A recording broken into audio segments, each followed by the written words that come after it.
दोस्तों आज हम एक आप लोगों का कन्फ्यूजन दूर करने वाले हैं। आप लोग अक्सर एक कैप्सूल आती है, टैबलेट आती है जिसको हम पैन डी और पैन डीएसआर यानी पेंटॉप डी और पेंटॉप डीएसआर के नाम से जानते हैं। ये बड़ा कन्फ्यूजन है इस समय कि इसमें पैन डी सही है या डीएसआर सही है, इन दोनों में अंतर क्या है। तो ये सब चीज़ें जो है हम आपको आज क्लियर कराएंगे। ये कब लेनी चाहिए और इसको कितना लेना चाहिए, इसके साइड इफेक्ट क्या हैं, इन सारे बिंदुओं पर आज हम बात करेंगे। आपको स्क्रीन पे दिख रहा होगा पैन डी और पैन डीएसआर, ये दोनों हैं, ये दोनों अलग अलग हैं। ये जान लीजिए ये दोनों अलग अलग है, लेकिन इनका काम क्या है और इनको कब लिया जाता है हम इस पे बात करते हैं। देखिए पैन डी और पैन डीएसआर, देखिए इसमें क्या है, पैन डी मतलब होता है कि पेंटाप्राजोल, ये इसका एक फॉर्मूला है पेंटाप्राजोल।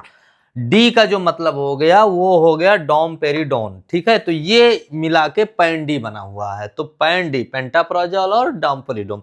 उसके बाद इसमें जो मात्रा पाई जाती है, पेंटाप्राजोल की 40 mg इसको पाई जाती है और डोमपेरिडोन की 30 mg पाई जाती है, ठीक है। ये एसिड के लिए काम है, पेटों में अल्सर बनना, अनपचन होना, गैस बनना, इन सब चीजों में इसको दिया जाता है ये दवा। और सेम दवा इसको भी वहीं पे काम किएगा, जहां पे ये काम करती है वहीं पे ये भी काम करती है, दोनों दवा।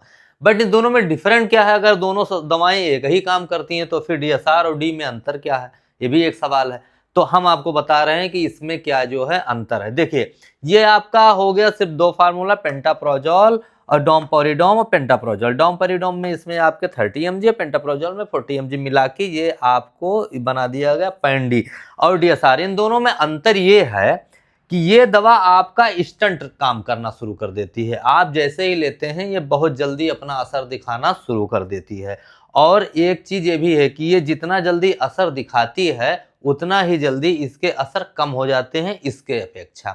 अब इसमें क्या है कि इसका जब मान लीजिए आपको बहुत ज्यादा दिक्कत हो रही है कि मतलब अब बर्दाश्त नहीं हो रहा है, आपको ज्यादा एसिडिटी बनी हुई है, गैस नहीं पास हो रहा है या पेट दर्द कर रहा है, बहुत सारी गैस की वजह से प्रॉब्लम होने लगी, तो आप तुरंत पैन डी ले सकते हैं। तो जब ये ले लेंगे ये जल्दी आपको असर करना शुरू कर देगी, लेकिन ये तुरंत आपको रिलीफ दे देगी। लेकिन इसके अपेक्षा अब इसमें क्या अंतर है कि जैसे पैन डीएसआर जब ले रहे हैं तो मान लिया जाए कि आप पैन डीएसआर क्या होता है कि ये आपके स्टमक में जाता है, धीरे धीरे जो है आपके पचता है और तब फिर ये अपना धीरे से काम शुरू करता है। तो इसमें थोड़ा सा इसके अपेक्षा टाइम लगता है, लेकिन इसका जो असर होता है टेबलेट का इससे ज्यादा होता है। ये अगर मान लिया जाए ये 5 घंटे आपका असर दे रहा है तो ये 8 घंटे देगा, 10 घंटे देगा, यानी इससे इसका असर ज्यादा है, ये अंतर है। दूसरे में आए इसमें देखिए डीएसआर, डी में देखिए पेंटाप्राजोल, डी डोमपेरिडोन।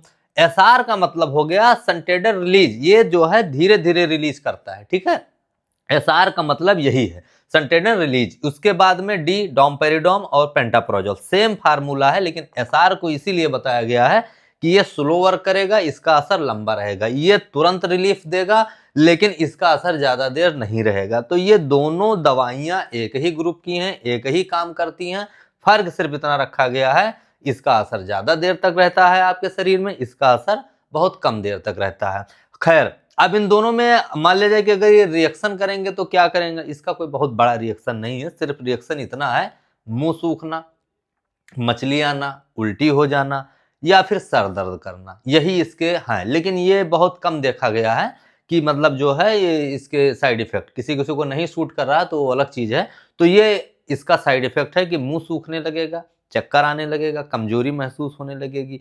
तो ये अगर हो रहा है तो आप इसको मत लीजिएगा क्योंकि ये आपको रिएक्ट कर रहा है, ठीक है, ये आपके फायदे नहीं कर रहे हैं। बाकी तो क्लियर हो गया होगा कि सिर्फ इस दोनों में यही अंतर है। एक बार हम फिर से रिपीट कर दे रहे हैं, इसका असर जल्दी शुरू होता है और जल्दी खत्म हो जाता है, इसका असर लेट शुरू होता है और देर तक रहता है। बस इतनी सी चीजें हैं। काम क्या है, पेट में एसिड बनना, गैस बनना, खाना अगर मान लीजिए अनपचन हो रहा है तो उसको ये डोमपेरिडोन पुश करके आपके आगे बढ़ाता है, मतलब पेटों में एसिड बनवा के, अल्सर बनवा के उसको जो है कम करता है और उसके बाद में वो जल्दी पचा के और खाने को आपको आगे पुश कर देता है कि ताकि वो निकले। तो ये होता है कि आपके जो गैस वगैरह होगा ये उन्हीं दोनों चीजों में दी जाती है, ठीक है। जैसे बहुत से लोग ज्यादा खाना खा लेते हैं, अनपचन हो जाता है, डकार उनको दूसरी आने लगती है, तो इन सब में ये काम करता है।